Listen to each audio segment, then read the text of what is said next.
Welcome back to this already, the final segment of The Price of Business. I'm your host, Kevin Price, talking to you about you and your business. I tell you, I've really enjoyed my trip to Vegas. We're going to be playing more and more segments from there as the weeks go by, the days go by. Really interesting, the whole new media phenomenon and the whole idea of trying to build a bridge between business and social media. So, social media until real recently has been kind of a kid thing and kind of a toy. And businesses are really needing to take it more seriously. And so it's an interesting concept. And we'll be talking about that not only from Vegas, but I'm going to be bringing in more guests who can talk about it as well. But I want to talk a little bit about what's happening on the political front. And I've got my producer, Sigmund Kramer. You know him also from KKHD. He's one of the voices over there. But every once in a while, we let him out of this cage here on The Price of Business to create mayhem with me. So Sigmund, let's talk a little bit. It seems to me that the entire news narrative these days is on the gun issue. Or am I missing something? Are you seeing anything else really on the news radar front? Yes.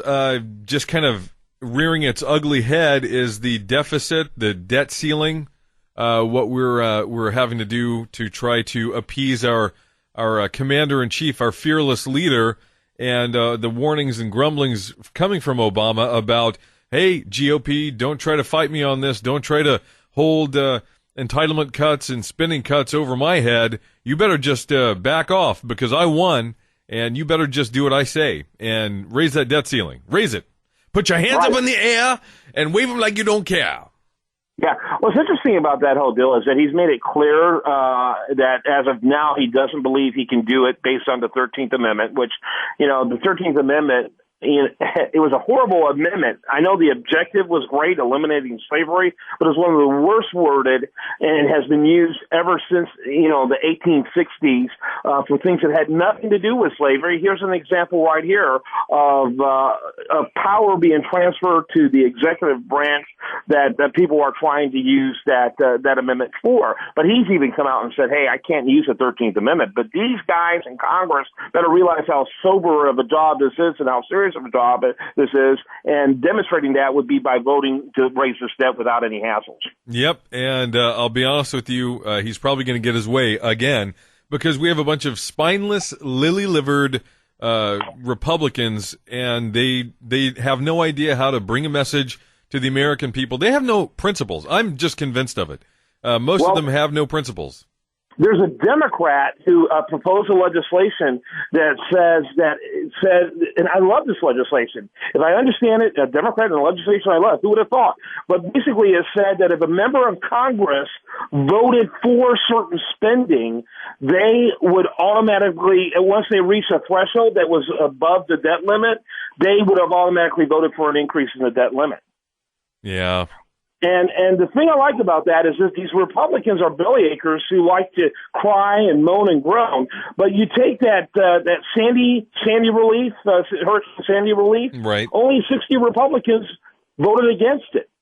That means a whole bunch of Republicans voted for Hurricane Sandy relief. You can't have your cake and eat it too. You can't keep voting for more government spending and then belly aching because you've put financial pressure on it that the debt ceiling needs to be raised. And that's exactly what Republicans have been trying to do. The Democrats don't care. They will raise their debt ceiling. They'll do it gladly. But Republicans can't have it both ways. Well, that's my point, Kevin. They have no principles anymore. They saw that their butts got kicked in November, and they're snake bit. They're afraid to actually push back. And what you're going to see is a whole lot of rolling over and playing dead by most of the Republicans. Now, you'll have a few like Ted Cruz, Steve Stockman, friends of this show that are going to stand up and try to do the right thing.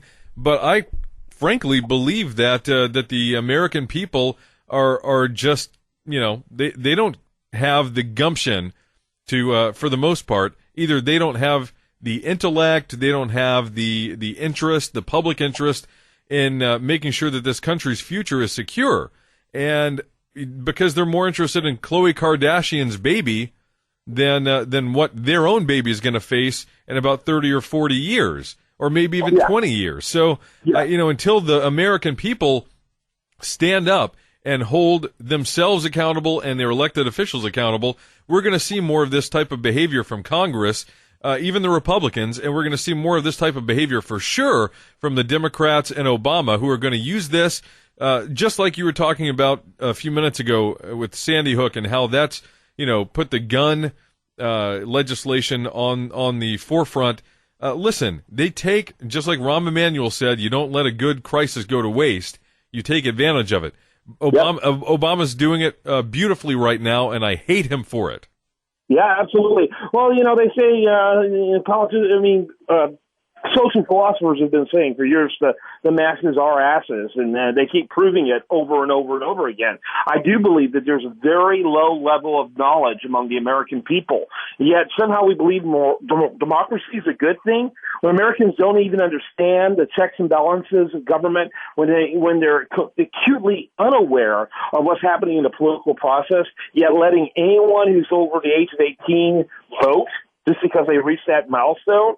It's not like it's a reality TV show. It is our futures we're talking about, letting people vote. And so that's why I continue to advocate we need to put more restrictions on voting. We need to have better quality voting rather than higher quantity voting. And what do I mean by that? I keep saying we need to eliminate party affiliation in the ballot box. People should not know what party the people they are voting for are members of. They certainly should get rid of straight ticket voting, because people should know who they're voting for when they go to vote.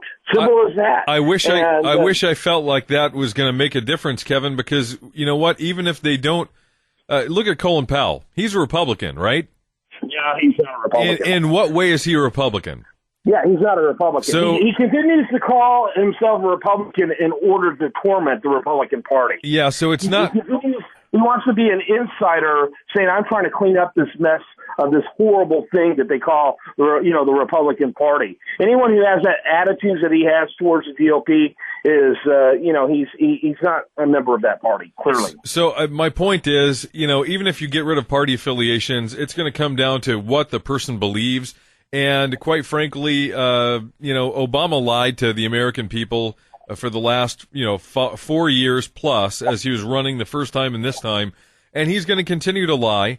A lot of politicians are going to say whatever they think they need to say to get elected or reelected, but that is not necessarily how they're going to vote and how they're going to act once they're in power. And no, I understand that. If you eliminated party affiliation on the ballot box, obviously for big offices like president, people would immediately know just by the advertising, but not for the rest of the offices. And it would require a more sophisticated voter.